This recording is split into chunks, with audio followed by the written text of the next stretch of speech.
ஆண்டவராக இயேசு கிறிஸ்துவின் நாமத்தினாலே மீண்டும் இந்த காலை வேளையில் உங்களை சந்திப்பதில் மிகுந்த சந்தோஷம். இந்த நாளிலே கூட நாம் செய்தியின் ஆதார வசனமாக வெளிப்படுத்தின விசேஷம் 3ஆம் அதிகாரம் 7வது வசனத்திலே ஆண்டவர் சொல்லுகிறார், பரிசுத்தம் உள்ளவரும் சத்தியம் உள்ளவரும் தாவீதின் திறவுகோலை உடையவரும் ஒருவரும் பூட்டக்கூடாதபடிக்கு திறக்கிறவரும் ஒருவரும் திறக்கக்கூடாதபடிக்கு பூட்டுகிறவருமாய் இருக்கிறவர் சொல்லுகிறதாவது அப்படின்னு இருக்கு. இந்த வசனத்திலிருந்து தான் ஒரு சில காரியங்களை நாம் இன்னைக்கு காலை வேளையிலே பார்க்க போகிறோம். நாம் யாவரும் கண்களை மூடி தேவ சமூகத்தில் ஆண்டவரை நோக்கி பார்ப்போம். சர்வ வல்லமையுள்ள எங்கள் ஆண்டவரே, ஒவ்வொரு முறை நாங்கள் உம்முடைய சமூகத்துக்கு கூடி வரும்போதெல்லாம் நீர் ஆண்டவரே உம்முடைய சமூகத்திலே உம்முடைய வசனத்தினாலே எங்களை இடைக்கட்டி உம்முடைய வார்த்தையினுடைய ஆழத்துக்குள்ளே எங்களை கொண்டு சென்று ஆண்டவரே உம்முடைய வாயின் முத்தங்களினாலே முத்தமிட்டு தகப்பனே உம்முடைய மகத்துவங்களினாலே எங்களை நிரப்புகிற தயவுக்காய் உமக்கு ஸ்தோத்திரம். ஆண்டவரே, உலக தோற்றத்திற்கு முதலாகவே எங்களுக்காக அடிக்கப்பட்டு ஆண்டவருடைய உம்முடைய வசனத்தினாலே இம்மட்டும் எங்களை வேலி அடைத்து பாதுகாத்து உம்முடைய வசனத்தின் மூலமாக எங்களை உறுதிப்படுத்தி வைத்திருக்கிற தயவுக்காக உமக்கு நன்றி தகப்பனே. கண்மலையின் மேல் கட்டப்பட்ட வீடாக உம்முடைய வசனத்தின் மேல் கட்டப்பட்ட ஆவிக்குரிய வாழ்க்கையாக எங்களுக்கு இருக்க கிருபை பாராட்டும். உம்முடைய வசனம் ஆண்டவரை இன்றும் எங்களோடு கூட இடைபடட்டும், எங்களை உமக்குள்ளாக ஸ்திரப்படுத்தட்டும், பலப்படுத்தட்டும். நீர் பேசும், நீர் இடைபடும். எங்கள் ஆண்டவர் இயேசுவின் நாமத்தில் பிதாவே, ஆமென். வெளிப்படுத்தின விசேஷம் 3ஆம் அதிகாரம் 7வது வசனத்தில் தாவீதின் திறவுகோலை உடையவரும் ஒருவரும் பூட்டக்கூடாதபடிக்கு திறக்கிறவரும் ஒருவரும் திறக்கக்கூடாதபடிக்கு பூட்டுகிறவருமாய் இருக்கிறவர் அப்படின்னு இருக்கு. இந்த வசனத்தை படித்துக்கொண்டே வரும்போது இந்த வசனத்தில் மிக முக்கியமான சில காரியங்கள் இருப்பதை ஆண்டவர் உணர்த்தினார். அதனுடைய காரியங்களைத்தான் நாம் இன்னைக்கு பார்க்க போகிறோம்.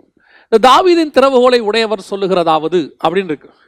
தாவீதின் திறவுகோல் என்றால் என்ன? தாவீதுக்கு முன்னாடி ஏறக்குறைய நமக்கு தெரிஞ்சு ஒரு 3000 வருஷம் இருக்கு. அதாவது நான் சொல்றது ஆதாம்லேருந்து அந்த காலத்திலிருந்து ஆண்டவர் எதையுமே சொல்லாம இந்த இடத்துல சொல்லும் போது சொல்ற ஒரு வார்த்தை தாவீதின் திறவுகோலை உடையவர் சொல்லுகிறதாவது. அப்போ தாவீது ஏதோ ஒரு திறவுகோலை வைத்திருந்திருக்கிறார். அந்த திறவுகோல் வழியாக ஏதோ ஒன்று திறப்பது. ஏன்னா திறவுகோல்னா கீ நமக்கு தெரியும், அவர் எதையோ ஒன்று ஓப்பன் பண்ணணும். ஒரு டோருக்கான ஓப்பன் அதுதான், அதுக்கான கீயை அவர் வச்சிருந்திருக்கிறார். தாவீதின் திறவுகோல், அந்த கீயை வச்சிருக்கிறவர் சொல்லுகிறதாவது அப்படின்னு சொல்லப்பட்டிருக்கு. அப்போ இந்த தாவீதினுடைய கீ என்றால் என்ன? இந்த தாவீதினுடைய கீயை குறித்து அல்லது திறவுகோலை குறித்து படித்து கொண்டிருந்து அல்லது இதை குறித்த கமெண்ட்ரிஸை எப்படி சொல்லியிருக்கிறாங்க, சில வேத வல்லுநர்கள் ஏதாவது எழுதியிருக்கிறாங்களான்னு சொல்லி பார்த்தபோது அநேகர் இதை குறித்து எழுதும் போது இட்ஸ் அத்தாரிட்டி ஆஃப் டேவிட் அப்படின்னு தான் எழுதியிருந்தாங்க. அதாவது தாவீதினுடைய ஒரு அதிகாரம், தாவீதினுடைய காரியங்கள் உலகத்துக்குள்ளே முதலாக வருகிறது, அந்த தாவீதின் சிங்காசனத்தில் இயேசு வந்து உட்காருகிறார் அப்படின்னு சொல்லி சில காரியங்களை எழுதியிருந்தார்கள். இது ஓரளவுக்கு ஏற்றுக்கொள்ளக்கூடியதாக இருக்கிறது. ஆனாலும் கூட இந்த வசனத்துக்குள்ளே இன்னும் ஏதோ ஒரு மகத்துவம் இருக்கிறதை ஆவியானவர் உணர்த்தினார்.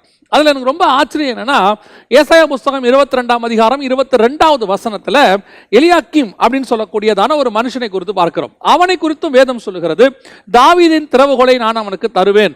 இதே சேம் வசனம், ஒருவரும் திறக்கக்கூடாதபடிக்கு பூட்டுகிறவனும் ஒருவரும் பூட்டக்கூடாதபடிக்கு திறக்கிறவனுமாய் இருப்பான் அப்படின்னு இருக்கு.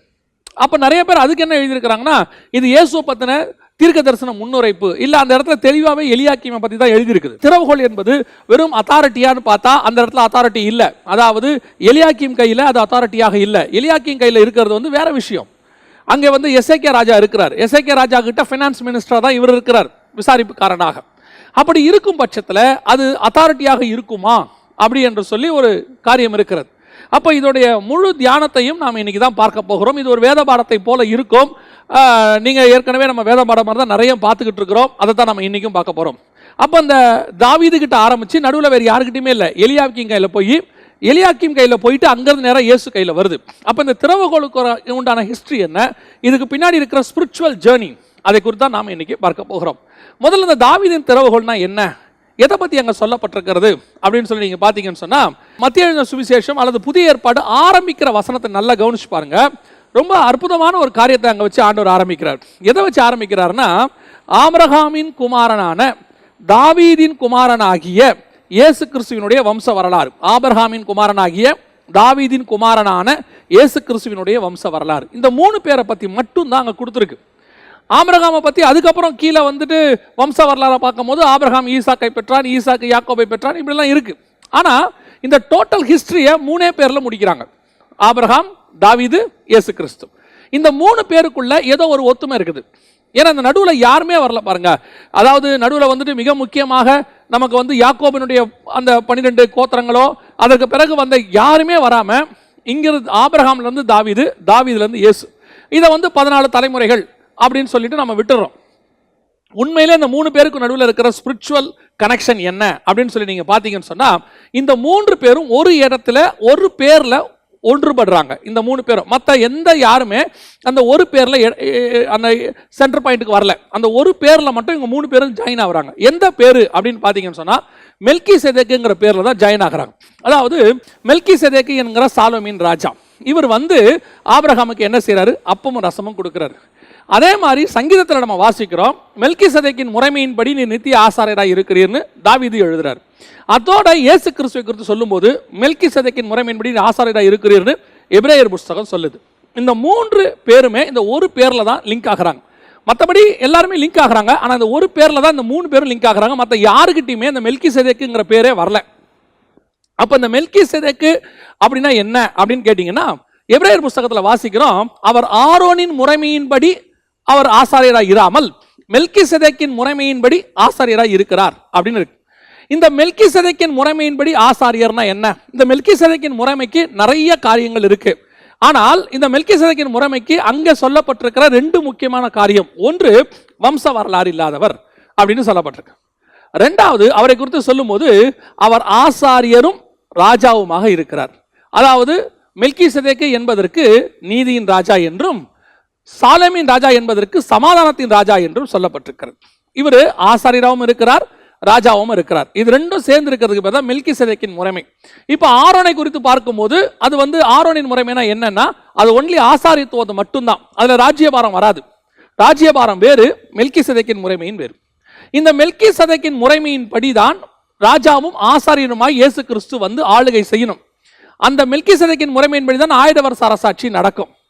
இந்த முறைமையை பூமியில ஸ்டார்ட் பண்ண வேண்டியது யாருன்னு கேட்டீங்கன்னா, தாவீது தான் ஸ்டார்ட் பண்ணணும்.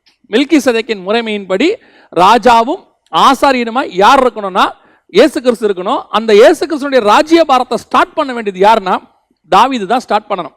இந்த தாவீதை வச்சு ஸ்டார்ட் பண்றதுக்கு முன்னாடியே இவங்க என்ன கேட்கறாங்க? எங்களுக்கு ராஜா வேணும்னு கேட்கறாங்க. அந்த ராஜா வேணும்னு கேட்கும் போது ஆண்டவர் சொல்றதான ஒரு காரியம், அவர்கள் சாமுவேல்கிட்ட சொல்றாரு, அவர்கள் உன்னை அல்ல என்னை தள்ளினார்கள். இப்போ அவங்களுக்கு சவுல் ராஜாவாக கொடுக்கப்படுகிறார். நல்லா கவனிச்சுக்கொள்ளுங்க, ஆசாரியராக சாமுவேல் இருக்கிறார், சவுல் ராஜாவாக இருக்கிறார். இவங்க 2 பேரும் தனித்தனியா இருக்கிறாங்க. 1 சாமுவேலின் புஸ்தகம் 13ஆம் அதிகாரம் 9வது வசனம், அப்பொழுது சவுல் சர்வாங்க தகன பலியையும் சமாதான பலியையும் என்னிடத்தில் கொண்டு வாருங்கள் என்று சொல்லி சர்வாங்க தகன பலியை செலுத்தினான் அப்படின்னு இருக்கு.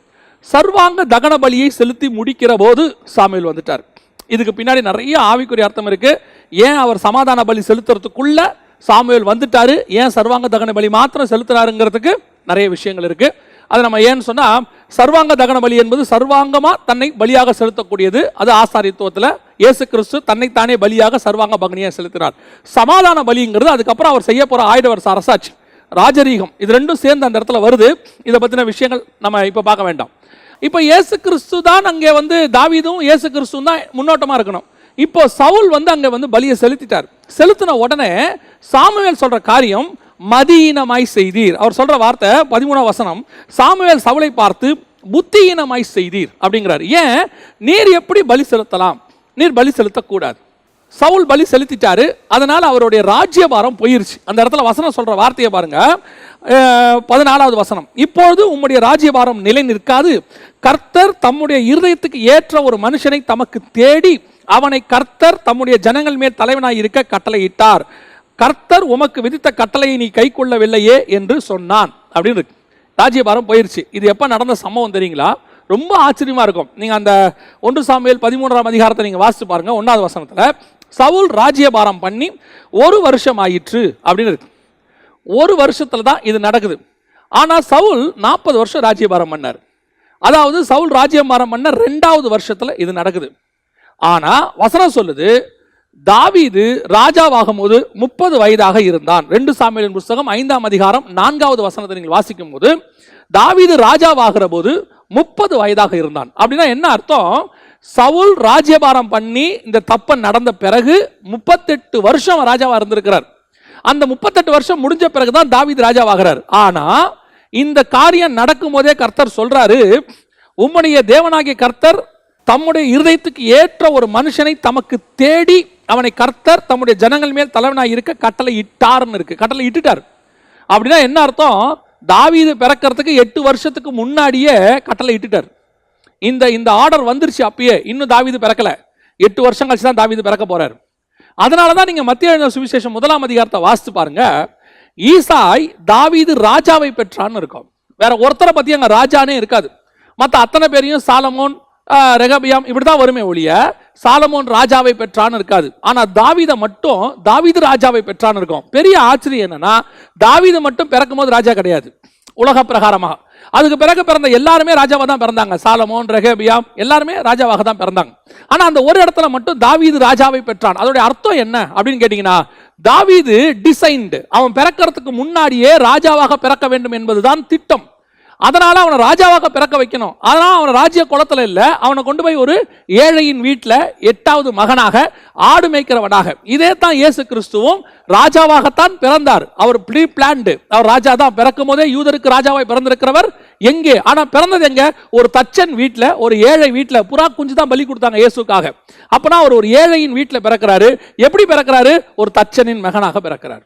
தி சேம் டிசைன், ஒரே டிசைன். அப்ப அந்த தாவீது தான் வரப்போகிற மெல்கிசேதேக்கின் முறைமையினுடைய ஸ்டார்டிங் பாயிண்ட். அந்த ராஜ்ய பாரம், இயேசு கிறிஸ்து ராஜாவும் ஆசாரியருமா இருக்கணும். அந்த ராஜ்ய பாரத்தினுடைய ஓபன், அதோடைய உலகத்தில் அந்த ராஜ்ய பாரத்தை ஆரம்பிக்கிறார் பாத்தீங்களா? அந்த ஆரம்பிக்கிற திறவுகோல் யாருகிட்ட இருக்குதுன்னா தாவீது கிட்ட இருக்குது. தாவீது தான் அதை ஓபன் பண்ணி வைக்கணும். அதுல பெரிய ஆச்சரியம் என்ன அப்படின்னு சொல்லி நீங்க பாத்தீங்கன்னு சொன்னா, தாவீது ஒருத்த மட்டும் தாங்க ராஜாவாவும் ஆசாரியராகவும் இருந்து பலி செலுத்துவார். அந்த பலியை கர்த்தர் அக்செப்ட் பண்ணி கொள்வார். நீங்க வாசிச்சீங்கன்னா 2 சாமுவேல் புஸ்தகம் 6ஆம் அதிகாரம் 14வது 17வது வசனம், இது ரெண்டுலயும் நீங்க வாசிச்சு பாருங்க. தாவீது பலி செலுத்தினான்னு இருக்கும். அந்த 16வது வசனத்துல நம்ம எல்லாருக்கும் தெரிஞ்ச வசனம், ஏற்கனவே ஒரு தடவை இதை பத்தி நம்ம பேசி இருக்கிறோம். என்னன்னு கேட்டா, தாவீது அந்த உடன்படிக்கை பெட்டி எடுத்துக்கொண்டு வரும்போது ஏபோத்தை தரித்திருந்தான் இருக்கும். இந்த ஏபோத்துங்கிறது ஆசாரியர்கள் தரித்து கொள்ளக்கூடியது. ஏபோத்தை தரித்திருந்தான். ஏபோத்தை தரிச்சுட்டு உள்ள வராரு. இவர் ராஜா தான், ஆனா அவர் எப்படி வராரு? ஆசாரிய ட்ரெஸ்ல வராரு. இயேசு கிறிஸ்து கழுதையின் மேல வந்தது, கழுதையும் ஆட்டுக்குட்டியும் நம்ம இதை பார்த்திருக்கிறோம். அப்ப உள்ளே நுழைகிறாரு. இப்போ அவர் ராஜாவும் ஆசாரியனுமாய் உள்ளே நுழைகிறார். 17வது வசனத்துல தாவீது பலி செலுத்தினான். சர்வாங்க தகன பலிகளையும் சமாதான பலிகளையும். இந்த 2 பலியில 1 செலுத்தும் போதுதான் சவுல் நிறுத்திட்டார். 2வது பலி செலுத்த உடல, அதுக்குள்ளே சாமுவேல் உள்ள வந்துட்டார். அதான் சொன்ன, அதுக்கு முன்னாடி ஆவிக்குரிய அர்த்தம் இருக்குன்னு. இங்க 2 பலியும் தாவீது செலுத்திட்டார். அப்படின்னா என்ன அர்த்தம்? மெல்கிசேதேக்கின் முறைமையினுடைய ஸ்டார்டிங் பாயிண்ட் உள்ள வந்துருச்சு. ஆசாரியரும் ராஜாவுமாக உள்ளே நுழைஞ்சிட்டார். நம்ம ஏன் இந்த மெல்கிசேதேக்கின் முறைமையை பார்த்துக்கிட்டு இருக்கிறோம், ஏன் இந்த திறவுகோல் ரொம்ப இம்பார்ட்டன்ட்ங்கிறத உங்களுக்கு கடைசியில் சொல்றேன். இப்போ தாவீது திறந்த இந்த கோல், இதுதான் திறவுகோல். இப்போ மெல்கிசேதேக்கின் முறைமை உள்ள வந்துருச்சு. இந்த மெல்கிசேதேக்கின் முறைமையின் படிதான் நித்திய ஆசாரியராக இயேசு வரணும். அவர் இங்க ஆசாரியத்துவம் செய்யணும், ராஜாவா இருக்கணும். இப்போ நீங்க பரலோகத்தில் எடுத்துக்கொள்ளுங்களேன். இயேசு கிறிஸ்து எப்படி இருக்கிறாரு? அடிக்கப்பட்ட வண்ணமாய் இருக்கிற ஆட்டுக்குட்டி. அப்படித்தானே இருக்கு வசனத்துல. 5ஆம் அதிகாரம் நீங்க வெளிப்படுத்தின விசேஷத்தை வாசிங்கன்னா, அடிக்கப்பட்ட வண்ணமாய் இருக்கிற ஆட்டுக்குட்டி. அதே நேரத்துல இயேசு கிறிஸ்துவை பத்தி வசனம் சொல்லுது, அந்த ஆட்டுக்குட்டி சிங்காசனத்து மேல் உட்கார்ந்து இருந்தது. அது அடிக்கப்படுகிற ஆட்டுக்குட்டியும் இருக்கும், சிங்காசனத்துல ராஜாவும் உட்கார்ந்து இருக்கும். அப்படின்னா என்ன அர்த்தம்? ஆசாரியத்துவமும் ராஜ்யபாரமும் சேர்ந்து இருக்கும். இதான் மெல்கிசேதேக்கின் முறைமை. இந்த முறைமை தான் இப்ப இயேசு சொல்றாரு, உம்முடைய ராஜ்யம் பரலோகத்தில் செய்யப்படுவது போல பூமியில் செய்யப்படுவதாக. இதுவரைக்கும் செய்யப்பட்டுக்கிட்டு இருக்க ராஜ்யபாரம் எப்படிப்பட்டது? ஆரோனின் முறைமையும் உலக பிரகாரமான ராஜாக்கள் இருப்பாங்க. ராஜ்யபாரம் வேறு, ஆசாரியத்துவம் வேறு, தனித்தனியா இருந்துட்டே இருக்கும். இது ரெண்டையும் சேர்த்து செய்யக்கூடிய ராஜ்யபார முறைமை ஒன்று இருக்குது. அந்த முறைமையின்படி தான் பரலோகத்தில் இருக்கு. அந்த பரலோகத்தினுடைய திறவுகோல் பூமியில திறக்கணும். அந்த திறவுகோலை தான் தாவீது செய்கிறார். இந்த திறவுகோல் தாவீது கிட்ட கொடுக்கப்படுது. இதை விட இன்னொரு பெரிய ஆச்சரியம் பாத்தீங்கன்னா, 1 நாளாகமத்தின் புஸ்தகம் 24வது அதிகாரத்தை வாசித்து பாருங்க. தாவீது தன்னுடைய சிங்காசனத்திற்கு முன்பாக 24 மூப்பர்களை நியமித்தான் இருக்கு. 24 கோத்திரத்திலிருந்து 24 பேரை கொண்டு அந்த இடத்துல வச்சிருப்பார். இந்த 24 பேர் இருக்கக்கூடியதான இந்த அமைப்பு வேற எங்கேயுமே இருக்காது. சவுல் ராஜ்யபாரத்திலும் இருக்காது, சாலமோன் ராஜ்யபாரத்திலும் இருக்காது. எந்த இடத்துல இருக்கும் தெரியுமா? இந்த 24 மூப்பர்கள் எங்க இருப்பாங்கன்னா, வெளிப்படுத்தின விசேஷம் 4ஆம் அதிகாரம் 5ஆம் அதிகாரத்தை நீங்க வாசிக்கும் போது 24 மூப்பர்கள் சிங்காசனத்தை சுற்றிலும் இருந்தார்கள் இருக்கும். இந்த ராஜ்யபாரத்தினுடைய அந்த டிசைன் அப்படியே தாவீதுக்கு காண்பிக்கப்படுகிறது. கிறிஸ்துவினுடைய சிங்காசனம் அப்படியே இவனுக்கு காண்பிக்கப்படுகிறது. இவன் இந்த சிங்காசனத்தில் வந்து உட்காருகிறான். இந்த சிங்காசனத்தில் கிறிஸ்து வந்து உட்கார போகிறார். அதனால தான் தாவீதின் சிங்காசனத்தில் உட்கார்ந்து இருக்கிறவர். கரெக்டா வந்து சேரும். அந்த 24 மூப்பர்களை வச்சிருப்பாங்க. இது மட்டும் இல்ல, இன்னும் நீங்க பாத்தீங்கன்னா தாவீதோடைய பிறப்புல இருந்து முடிவு வரைக்கும் அப்படியே கிறிஸ்துவினுடைய காரியங்கள் இருக்கும். இப்போ தாவீது வந்து தேவாலயம் கட்ட சொல்றாரு. யார்கிட்ட? சாலமோன்ட்ட. ஏன் சாலமோன்கிட்ட தேவாலயம் கட்டுற வேலை போச்சு?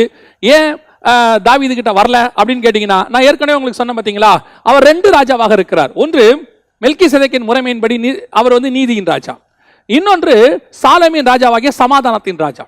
அந்த நீதியின் ராஜா தான் தாவீது, சமாதானத்தின் ராஜா தான் சாலமோன். இந்த ரெண்டும் சேர்ந்தது தான் மெல்கிசேதேக்கின் முறைமை. இங்க ஆசாரியத்துவமும் ராஜ்யபாரமும் ரெண்டும் சேரும். அதனாலதான் அந்த ஆசாரியத்துவத்துக்கு அடையாளமான ஆலயத்தை அவர் கட்டுவாரு, ராஜ்யபாரத்துக்கான சிங்காசனத்தை இவர் உருவாக்குவார். இது ரெண்டும் சேர்ந்து வரணும். உங்களுக்கு தெரியும் நினைக்கிறேன், சாலமோனுக்கு என்ன பேர் தெரியல? யெகோவாவின் மகன், எதிதியா. அதுதான் கர்த்தர் வச்ச பேரு. இந்த பேர் இயேசு கிறிஸ்துக்குரியது, என்னுடைய நேசகுமாரன். இந்த பேரு சாலமோனுக்கு இருக்கும். இது ரெண்டும் சேர்ந்தது தான். சாலமோன் அதை இழந்து போனார், அதை விட்டுரும், அது வேற விஷயம். சாலமோன் அதை இழந்து போனார், அது என்ன நடந்துச்சு இப்ப நம்ம அடுத்து பார்க்க போறோம். இப்ப அந்த தேவாலயம் கட்டுற பிளான் கூட தாவீது என்ன சொல்வார் சாலமோனை பார்த்து, உனக்கு எனக்கு வந்து பரலோகத்தின் தேவன் இதை எழுதி கொடுத்திருக்கிறாரு, இதன்படி நீ கட்டுவதற்கு எச்சரிக்கையாய் இரும்பர். அப்ப இந்த தேவாலயத்தினுடைய பிளான் கூட தாவீதுக்கு தான் காண்பிக்கப்பட்டது. அப்ப தாவீதனுடைய வரவு பூமிக்குள்ள அவனை கர்த்தர் கொண்டு வந்ததுக்கு பின்னாடி ஒரு மிகப்பெரிய ஹெவன்லி பிளான் இருக்கு. இந்த ஹெவன்லி பிளானுடைய முடிவு தான் நம்ம கிட்ட வருது. எப்படி வருதுன்னு உங்களுக்கு சொல்றேன். அப்போ நம்ம ஒவ்வொருத்தருக்கு பின்னாடியுமே பூமிக்குள்ள கொண்டு வரதுக்கு பின்னாடி ஹெவனுடைய டீப் பிளான் ஒன்று இருக்கு. நான் ஏற்கனவே நிறைய மெசேஜ்ல உங்களுக்கு சொல்லிட்டே இருக்கிறேன், நீங்களும் நானும் ஆக்சிடென்டா பூமிக்குள்ள வரல.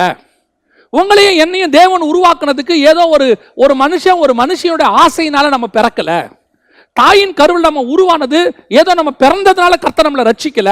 இந்த பூமிக்குள்ள உங்களை என்னையும் பரலோகம் அனுப்பி வச்சிருக்கு.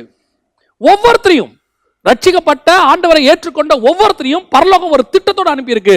தாவீது ஒரு திட்டத்தோடு கூட உள்ளே வந்தார். மெல்கிசேதேக்கின் முறைமையின்படி ஆரோன் ஒரு திட்டத்தோடு கொண்டு வரப்பட்டார். ஆரோனின் முறைமையின்படி அந்த திட்டத்தோடு கூட கொண்டு வரப்பட்ட நாம அந்த திட்டத்தை புரிஞ்சுக்கிறவங்களா இருக்கணும்.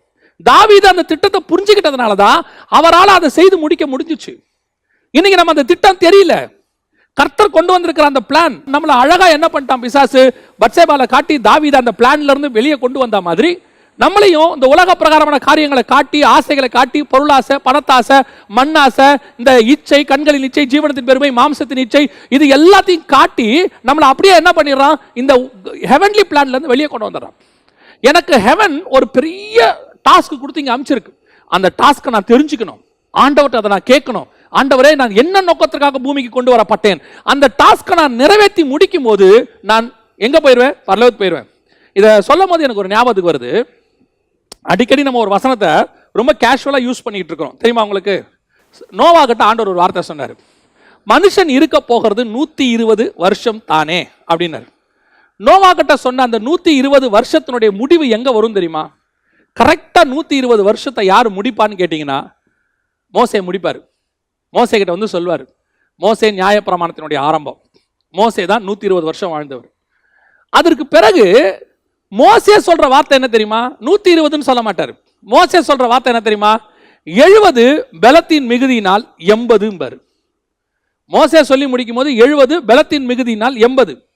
ஆனால் நோவா சொல்லும் போது 120 நியாயப்பிரமாணத்தினுடைய ஸ்டார்டிங். மனசாட்சி பிரமாணம் நோவா கிட்ட சொல்லிட்டு நியாயப்பிரமாணத்தினுடைய ஸ்டார்டிங் வந்து மோசஸ் முடிஞ்சிடும் அந்த 120 நோவா கிட்ட சொன்னது. ஆனா மோசஸ் கிட்ட சொன்னது 70 அல்லது 80. இந்த 70 எங்க வந்து முடியும் தெரியுமா? மெல்கிசேதேக்கின் முறைமையில் இருக்கக்கூடிய தாவீதுல வந்து முடியும். தாவீது 70 வயதுல மரிப்பான். அந்த 70 தாவீது முடிஞ்ச உடனே சாலமோன் ராஜாவாக மாறுவார், சமாதானத்தின் தேவன் வருவார். இவைகளுக்கு பின்னால் காடோடைய மகா பெரிய பிளான் இருக்கு. இப்ப நம்மள ஒவ்வொருத்தரையும் அந்த மாதிரி தான் ஆண்டவர் கொண்டு வந்திருக்கிறார். அந்த 70 தாவீது முடிக்கும் போது சாலமோன் தொடங்கணும். அப்ப அந்த சாலமோனுக்கு தேவையான அந்த மெல்கிசேதேக்கின் முறைமையின்படி இருக்கக்கூடிய சிங்காசனத்தை உருவாக்கி தேவாலயத்துக்கான பிளானை வாங்கி ஆண்டவர்கிட்ட வந்து கொடுத்துட்டு அவர் போயிட்டார். இப்ப சாலமோன் அதை எக்ஸிக்யூட் பண்ணி முடிக்கணும். அப்போ தாவீது திறவு வச்ச அந்த திறவுகோல் அடுத்து சாலமோன் வழியாக கண்டினியூ ஆகணும். எப்போ வரைக்கும் கண்டினியூ ஆகணும்? இயேசு வர வரைக்கும் கண்டினியூ ஆகணும். இயேசு அந்த ராஜ்யபாரத்தில் வந்து உட்காருவார். இஸ்ரவேலிலே சிங்காசனத்தில் எருசலேமிலே வந்து ராஜாவாக உட்காருவார். அவர் உட்கார்ந்து அந்த 2 முறைமையும் முடிப்பார். எப்படி தாவீது உள்ள ஆசாரியனாவும் ராஜாவும் உள்ள வந்தாரோ அதே மாதிரி இயேசு கழுதையில ராஜாவாகவும் ஆசாரியனும் உள்ள வந்து முடிச்சிருக்கணும். ஆனா நடுவுல ஒரு பிரச்சனை நடந்துருச்சு. என்ன பிரச்சனை நடந்துருச்சு? இந்த தாவீதின் திறவுகோலை திறந்து அதன் வழியாக சாலமோன் டிராவல் பண்ணும்போது அங்கே ஒரு மிஸ்டேக்கை பிசாசு கொண்டு வந்து நுழைக்கிறான். என்ன நுழைக்கிறான் அப்படின்னு சொல்லி நீங்க பாத்தீங்கன்னு சொன்னா 1 ராஜாக்களின் புஸ்தகம் 11ஆம் அதிகாரம் 3-4-5 வசனங்களில் நீங்க வாசித்து பார்த்தீங்கன்னா, சாலமோனுடைய ராஜ்யபாரத்துக்குள்ள சாலமோன் சிங்காசனத்தில் உட்கார்ந்து இருக்கிறார். நான் தா என்ற தகப்பனுடைய சிங்காசனத்தில் உட்கார வைத்தாருங்கிறார் சாலமோன். சொல்லும்போது அப்படிதான் சொல்றாரு. அந்த சிங்காசனத்துக்குள்ள எது வருது தெரியுமா? பிசாசின் கூட்டங்கள் உள்ளே நுழையுது. 1 ராஜாக்களின் புஸ்தகம் 11ஆம் அதிகாரம் 3வது வசனத்தில் சொல்லுது, அவனுக்கு பிரபுக்கள் குலமான 700 மனையாட்டிகளும் 300 மறுமனையாட்டிகளும் இருந்தார்கள். அவனுடைய ஸ்திரீகள் அவன் இருதயத்தை வழுவி போக பண்ணினார்கள். ஏன் கர்த்தர் பின்னாடி சொல்றாரு, நீ புறஜாதிக்குள்ள போய் திருமணம் செய்யக்கூடாது. ஏன் திருமணம் பண்ணக்கூடாது? நீ அப்படி திருமணம் பண்ணினா அந்த ஸ்திரீகள் உன்னை வழுவி போக பண்ணுவார்கள். இத 3வது இடத்தமா இந்த இடத்துல ஒன்று சொல்வாரு. இத பிரமாணமாகவும் கொடுப்பாரு. முதல்ல நோவா காலத்துல அவங்க போய் என்ன செஞ்சாங்க? புறஜாதியரோட கலந்தாங்க. அதாவது தேவபுத்திரர் மனுஷகுமாரத்திகள். அடுத்து ஆசாரியப்பு கூடாரத்தின் காலத்துல அந்த மோவாபிய ஸ்திரீகளோட போய் கலந்தாங்க. இப்போ சாலமோன் இந்த இடத்துல மிகப்பெரிய, எவ்வளவு பெரிய ஞானவான் பாருங்க, எவ்வளவு பெரிய ஞானவான். அவர் எங்க விழுறாரு பாருங்க. அடுத்து 4வது வசனத்தை வாசித்து பாருங்க. சாலமோன் வயது சென்ற போது அவனுடைய மனைவிகள் அவன் இருதயத்தை அந்நிய தேவர்களை பின்பற்றும்படி சாய பண்ணினார்கள். அதனால் அவனுடைய இருதயம் அவன் தகப்பனாகிய தாவீதின் இருதயத்தை போல தன் தேவனாகிய கர்த்தரோடு உத்தமமாய் இருக்கவில்லை. டோர் க்ளோஸ் ஆயிருச்சு, திறவுகோல் க்ளோஸ் ஆயிருச்சு. காரணம் என்ன? அந்நிய ஸ்திரீகளை திருமணம் செய்தது. எப்பொழுது தேவ திட்டத்தோடு இருக்கிற ஆவியில் இருக்கக்கூடியதான இந்த தேவ சித்தமும் உலகமும் கலக்குதோ, அப்பொழுது கண்டிப்பாக இந்த உலகம் இந்த தேவ திட்டத்தோடு இருக்கிறவர்களை வழுகி போக பண்ணும், தேவனை விட்டு தூரம் போக பண்ணும். நிறைய பேர் இன்னைக்கு என்ன சொல்றாங்க தெரியுமா?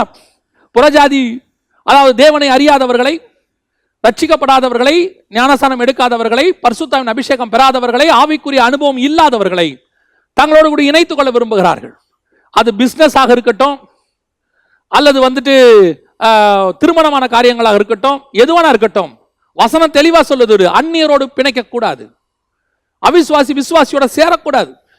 இன்னைக்கு பல காரணங்கள், அது எதுவானாலும் இருக்கட்டும். அவரு நிறைய பணம் வச்சிருக்கிறாரு, அவர் ஸ்லீப்பிங் பார்ட்னரா இருப்பாரு, நான் ஒரு ஒர்க்கிங் பார்ட்னரா இருப்பேன், அவர் பணம் தான் போடுவார், எந்த டிஸ்டர்ப் பண்ண மாட்டார். நான் சொல்றேன், உங்களுக்கு கர்த்தர் கொடுக்கிற அந்த கிருபையை, அதனால் வரக்கூடிய ஆசீர்வாதத்தை அவர்கள் சாப்பிடுவார்கள்.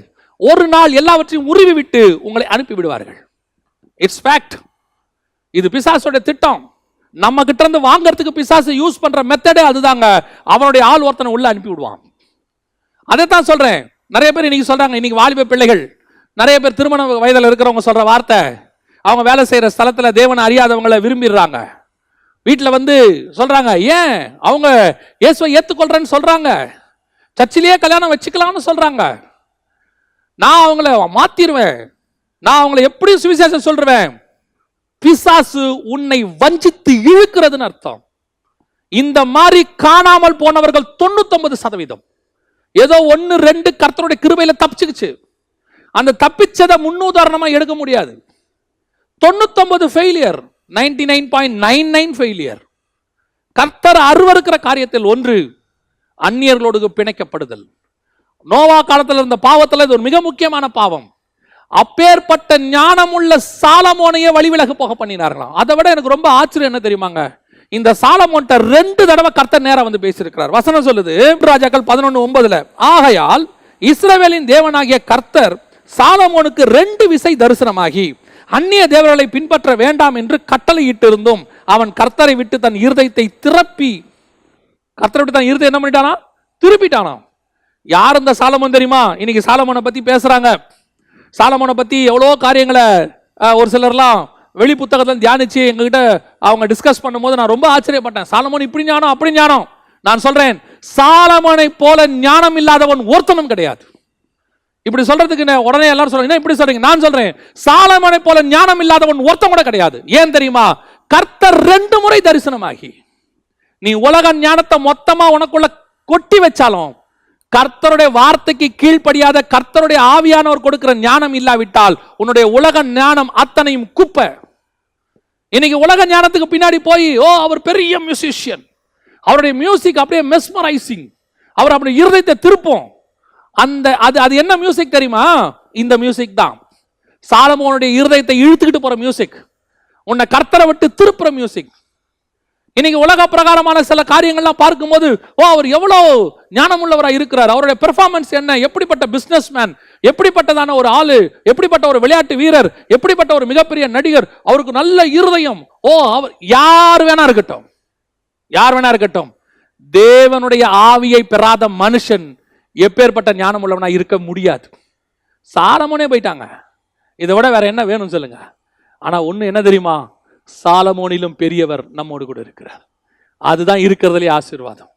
நான் எப்பவும் சொல்லுவேன், சாலமோனை போல உலக ஞானம் மொத்தத்தையும் கரைச்சு குடிச்சு இந்த மாதிரி 2 விசை கர்த்தர் பேசி வழி விலகி போறவனை விட உலகத்தை பொறுத்த வரைக்கும் நாம பைத்தியங்களாவே இருந்துட்டு போறோம்.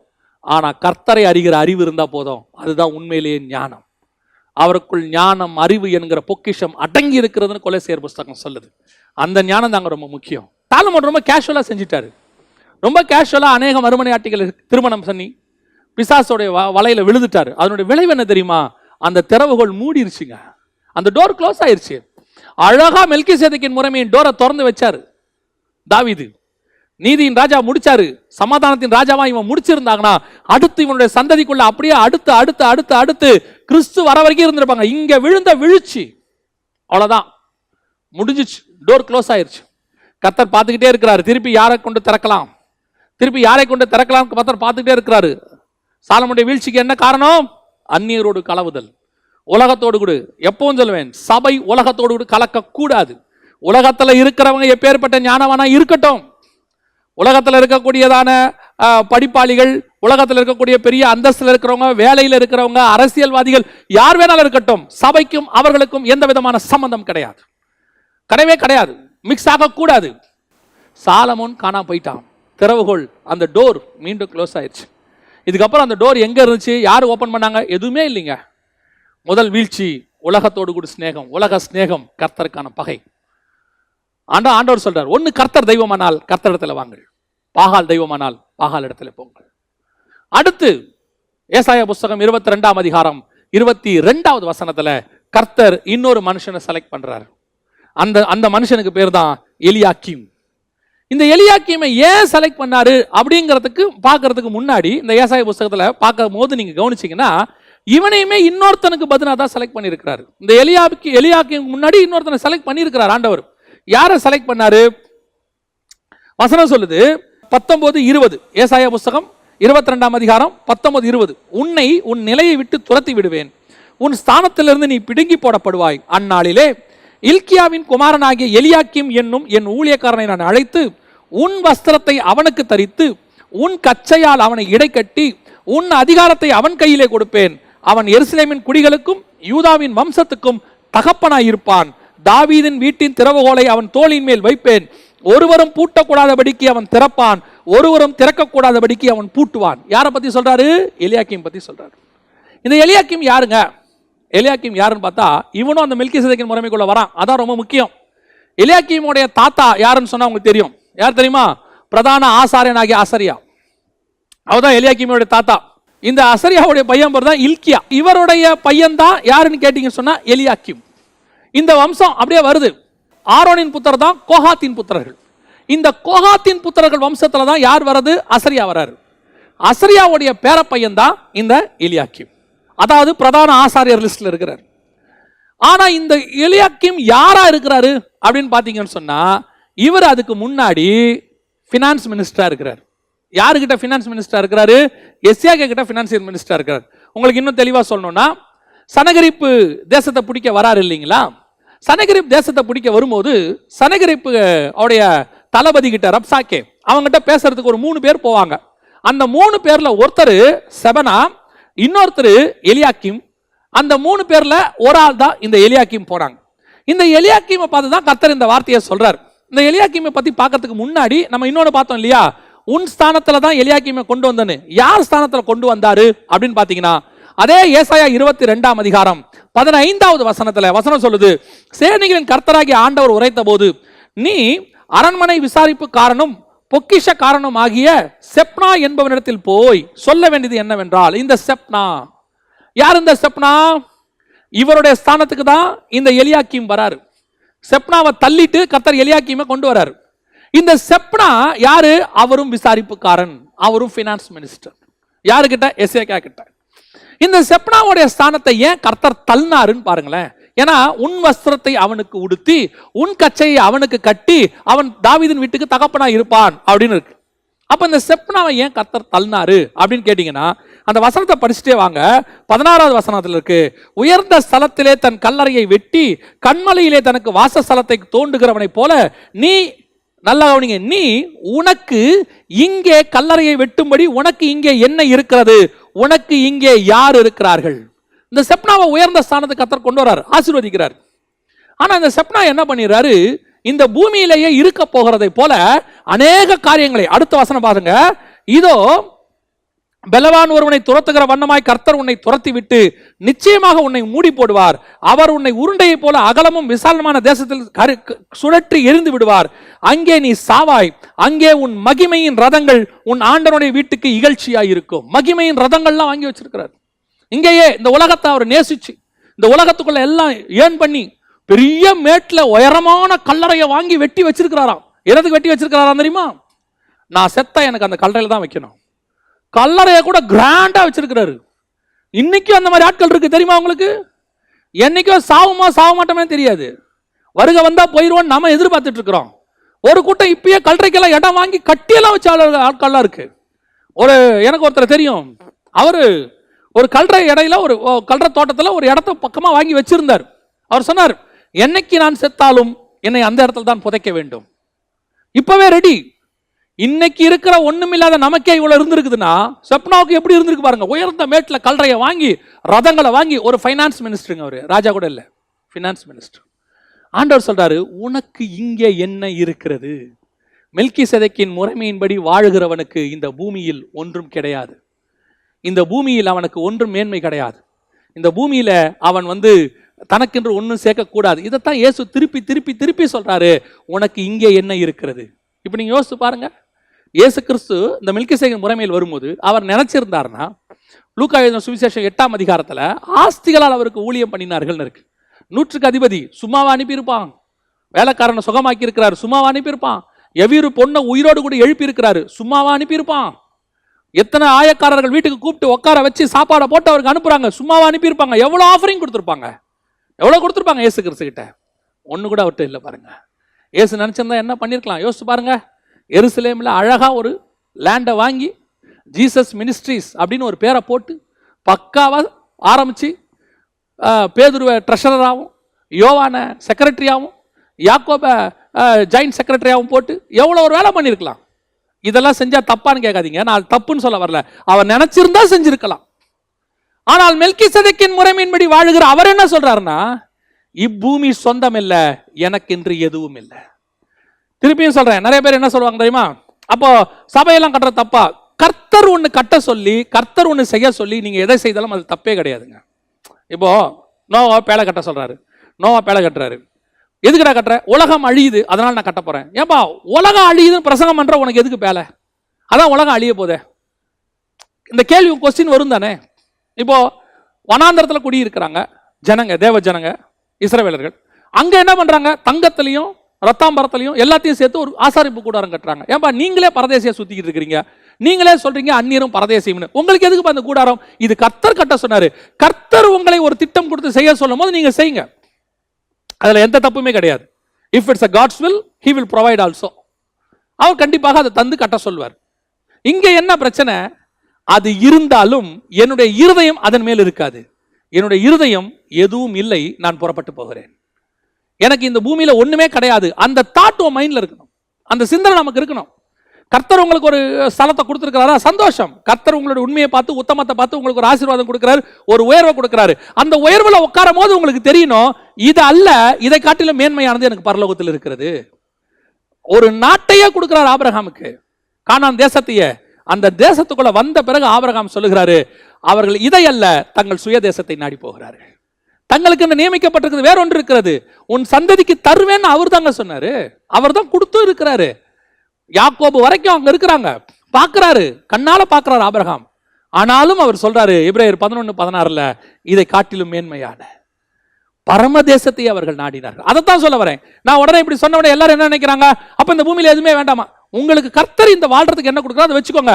ஆனாலும் அது அல்ல, அதை காட்டிலும் மேன்மையானது ஒன்று இன்னும் ஒன்று வரப்போகிறது. என் இருதயம் அதன் மேல இருக்கும். இது வாழ்றதுக்கான எனக்கு கர்த்தர் கொடுத்திருக்கிறாரு. இது என்ன ஆளக்கூடாது, நான் அதை ஆளணும். இந்த எனக்கு வாழ்றதுக்கு இந்த பூமியில கொடுக்குறாருல, அதை எனக்கு கண்ட்ரோல் பண்ணிடக்கூடாது. எனக்கு கர்த்தர் கொடுத்த வீடோ ஆஸ்தியோ சம்பாத்தியமோ எதுவுமே என்ன கண்ட்ரோல் பண்ணக்கூடாது.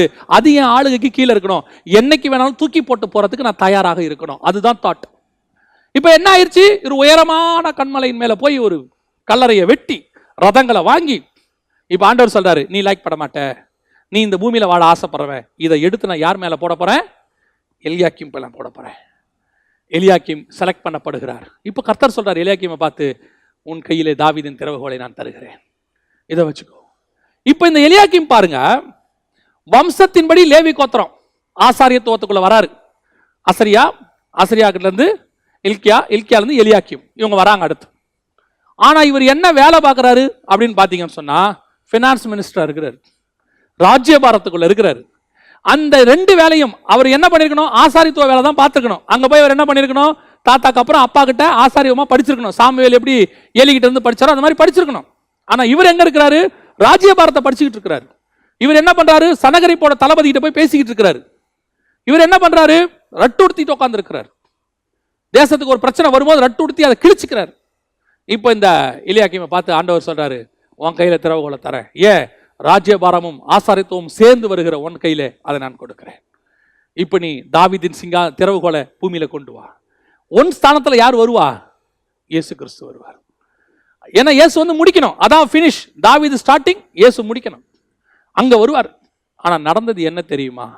இந்த எலியாக்கீம் அதை இழந்து போனார். எப்படி இழந்து போனார்? அதுக்கு என்ன காரணம்? கீழே வசனம் சொல்லுது, 24-25 ஏசாயா புஸ்தகம். அதன் மேல் அவன் தகப்பன் வம்சத்தாராகிய புத்திரர் பௌத்திரருடைய மகிமை அனைத்தையும் சிறிதும் பெரிதுமான சகல பாத்திரங்களையும் தூக்கி வைப்பார்கள். உறுதியான இடத்தில் கடவப்பட்டிருந்த அந்த ஆணியிலே அந்நாளிலே பிடுங்கப்பட்டு முறிந்து விழும். அப்பொழுது அதன் மேல் தொங்கின பாரம் அருந்து விழும் என்று சேனைகளின் கர்த்தர் உரைக்கிறார். கர்த்தரே இதை உரைக்கிறார் என்று சொல் என்றார். இந்த இடத்துல எலியாக்கீமை பத்தி என்ன சொல்லப்பட்டிருக்கு? உறுதியான இடத்திலே கடவப்பட்ட ஆணி. எந்த உறுதியான இடம்? கிறிஸ்து. கிறிஸ்துவின் மேல் கட்டப்பட்ட ஒரு ஆணி மாதிரி அடிக்கப்பட்ட உறுதியான இடம். அவர் தான் உறுதி. ஆனா இந்த ஆணி மேல அவங்களுடைய சகோதரர்கள், அவனுடைய தகப்பன் வீட்டார் எல்லாம் சேர்ந்து என்ன பண்ணாங்களாம்? பாரத்தை தூக்கி மாட்டிக்கிட்டே இருக்கிறாங்க. பாரம் மாட்ட மாட்ட மாட்ட நல்ல ஸ்தானத்துல, உறுதியான ஸ்தானத்துல அடிக்கப்பட்ட இந்த ஆணி ஒரு நாள் முறிந்து விழுந்தது. எலியாக்கீமுடைய அந்த ஆசீர்வாதம், திறவுகோல் அவனை விட்டு போச்சு. காரணம் என்ன தெரியுமா? பாரம். இந்த உலகத்தினுடைய பாரங்கள், உலகத்தினுடைய மகிமை, இதெல்லாம் கொண்டு வந்து போடுறாங்க. அதான் நான் எப்பவும் சொல்லுவேன், உலகத்தினுடைய ஆசீர்வாதத்துக்கு எப்பவுமே கேர்ஃபுல்லா இருங்க.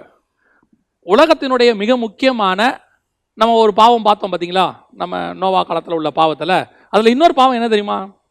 21ஆம் அதிகாரம் லூக்கா எழுதின சுவிசேஷத்தை நீங்கள் வாசித்து பாருங்க. அங்கே சொல்கிற ஒரு பாவத்தில் ஒன்று, நோவா காலத்தில் இருந்த பாவமாக சொல்லப்பட்ட ஒரு காரியம் என்ன அப்படின்னு பார்த்தீங்கன்னு சொன்னால், லூக்கா எழுதின சுவிசேஷம் 21ஆம் அதிகாரம் 34வது வசனம். உங்கள் இருதயங்கள் பெருந்திண்டியினாலும் வெறியினாலும் லௌகீக கவலைகளினாலும் பாரம் அடையாதபடிக்கு. இந்த உலகத்தினுடைய பாரம் இருக்குது, இந்த பாரம் கர்த்தர் உங்களுக்கு வச்ச அழைப்பை விட்டு உங்களை வழிவிலக போக பண்ணும்.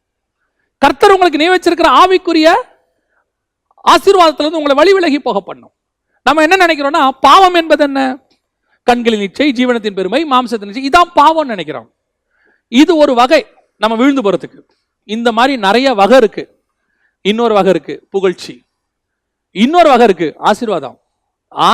நான் சொல்லுவேன், இல்லாமையில ஆண்டவர் விட்டு தூரம் போனவங்களை விட ஆசீர்வாதத்தில் தூரம் போனவங்க தான் ஜாஸ்தி. தாவீதுக்கும் சாலமோனுக்கும் அதான் வித்தியாசம். இதுல இன்னொரு வகை இருக்கு, என்ன தெரியுமா? அதான் லௌகீக கவலை, உலக பாரம். இந்த பிசாசு கொடுக்கிற மிக முக்கியமான ஒரு திட்டம், ஒரு பிளான் என்னன்னு கேட்டீங்கன்னா, இந்த லௌகீக பாரம், இந்த உலகத்தினுடைய. இதுக்கு மத்திய 24ல் இயேசு என்ன விளக்கம் சொல்றாரு? 37னா, நோவாவின் காலத்தில் எப்படி நடந்ததோ அப்படியே மனுஷகுமாரன் வரும் காலத்திலும் நடக்கும். எப்படி எனில், புசித்தும், இங்க வந்து பெருந்திண்டின்னு இருக்கு, குடித்தும் குடி வெறின்னு இருக்கு, மூணாவது பெண் கொடுத்தும் பெண் எடுத்தும் லௌகீக கவலைன்னு இருக்கு. இன்னைக்கு நமக்கு இருக்கிறதான மிகப்பெரிய பாரத்துல ஒண்ணு என்ன தெரியுமா? லௌகீக கவலை. எதிர்காலத்தை பற்றின பயம், பிள்ளைகளை பற்றின பயம், நம்முடைய சம்பாத்தியத்தை பற்ற பயம். என்ன செய்ய போகிறேன், என்ன செய்ய போகிறேன், ஏன் செய்ய போகிறேன், இந்த லாக்டவுன் வந்து போச்சு, இப்போ எல்லாம் மூடியாச்சு, இப்போ நம்ம என்ன செய்வோம், சாப்பாட்டுக்கு என்ன செய்வோம். இப்போ நான் என்ன சொல்கிறேன், இன்னைக்கு இருக்கா, இன்னைக்கு இருக்கா, இன்னைக்கு நடத்துகிற தேவன் நாளைக்கும் நடத்துவதற்கு வல்லமையுள்ளவராக இருக்கிறார். அவர் நடத்துவார். எப்படிங்க நடத்துவார்? எனக்கு நடத்துவாருங்கிறதுக்கு உறுதிதான் இந்த வேதம். ஏன்னா 40 வருஷம் ஒரு மன்னாவை 6 லட்சம் புருஷர்களுக்கு, இன்னும் மனைவிகள் எத்தனை பேர், பிள்ளைகள் எத்தனை பேர் இல்லை, கணக்குப்படி பார்த்தா நம்ம ஊர் கணக்குக்கு ஒரு புருஷனுக்கு ஒரு மனைவினாலும் அதுவே 13 லட்சம் ஆச்சு. ஒரு வீட்டுக்கு 2 குழந்தைனாலும் அது ஒரு 13 லட்சம். ஏறக்குறைய 25 லட்சம் பேருக்கு மேல இருந்திருக்கிறாங்க வனாந்தரத்தில். 25 லட்சம் பேருக்கும் 40 நாளைக்கு தேவையான சாப்பாடு, 40 வருஷத்துக்கு தேவையான சாப்பாடு போஷிச்சுக்கிட்டே இருக்கிறார். 25 லட்சம் பேருக்கும் தண்ணி, இவ்வளவு பேருக்கு தண்ணி, இவ்வளவு பேருக்கு சாப்பாடு, இவ்வளத்தையும் ஆண்டவர் திருப்தியா கொடுத்திருக்காரு. No fasting. ஓய்வு நாள் அன்னைக்கு கூட ஃபாஸ்டிங் இருக்க சொல்லல, தேவையா இருந்த முந்தின நாள் எடுத்துக்கோட்டார். 6ஆம் நாள்லயே நீ எல்லாம் எடுத்துக்கோப்பா, ஓய்வு நாள்லயும் உட்காந்து நல்லா சாப்பிடுங்கிறாரு. இவ்வளவு கொடுக்க ஒரு தேவனால முடியுமானால் ஏன் அந்த தேவன் நமக்கு தர மாட்டாருன்னு நினைக்கிறீங்க? ஒரே குடும்பம் 4 பேர் 5 பேர் இருக்கிறோம், எவ்வளவு சாப்பிட போறோம்? அவங்க சாப்பிட்ட மாதிரியா சாப்பிட போறோம்? கர்த்தர் நமக்கு ஒவ்வொரு நாளும் காக்காவை அனுப்பி கொண்டே இருக்கிறார். அந்த காக்கா அப்பமும் இறைச்சியும் கொண்டு வருது. இந்த லாக்டவுன்ல நீங்க எல்லாம் சிக்கன் மட்டனே சாப்பிடலையா? லாக்டவுன்ல நாம எல்லாம் பட்டினி கிடக்கிறோமா? நான் சொல்லுவேன், உண்மையாய் தேவனை தேடுகிற பிள்ளைகளை ஒரு நாளும் கர்த்தர் கைவிட்டதே கிடையாது. கர்த்தர் ஆசீர்வதிப்பார். உங்களுக்கு என்ன பாரம் தெரியுமா? நாளைக்கு, நாளைய தினத்தை குறித்து கவலைப்படாதிருங்கள். கொஞ்சம் பேர் என்ன சொல்றாங்க, நாளைய தினத்தை பத்தி கவலைப்படாதன்னா அப்ப பிள்ளைகளுக்கு வந்து, நான் வீட்டில் ஒருத்தர் என்ன கேட்டாங்க, நாளைய தினத்தை குறித்து கவலைப்படாதன்றீங்களே, அப்ப நீங்க இன்னைக்கு நாளைக்கு தோசை வேணும்னா இன்னைக்கு மாவாட்ட மாட்டீங்களா? நான் என்ன சொல்றேன், அரிசி இருந்தா ஆட்டுங்க, இல்லைன்னா ஆட்டாம விட்டுருங்கன்ற. ஐயோ அரிசி இல்லையே, நான் மாவாட்டவில்லையே, நான் மாவுக்கு என்ன செய்வேன், அது வேணாங்கிறேன். ஏன்? நீ அரிசி இருந்தா மாவு ஆட்டுங்க, இல்லைன்னா ஆண்டவர் தோசையே கொடுத்து ஆள் அனுப்புவாருங்கிற. செய்வார். ஏன்னா எலியாவுக்கு ரா மெட்டீரியலை கொடுத்துட்டு சமைச்சுக்கோ எலியான்னு சொல்லல ஆண்டவர். ஆண்டவர் எலியா கிட்ட கொண்டு மார்னிங்லேயே உனக்கு ஃப்ரெஷ் மட்டன் கொடுத்துட்றேன்பா, நீ இந்த சுள்ளி எல்லாம் பொறுக்கி சூடாக்கி சுட்டு சாப்பிடுன்னு சொல்ல. நல்ல சமைச்ச மட்டனும் நல்ல அப்பமும் வந்துச்சு.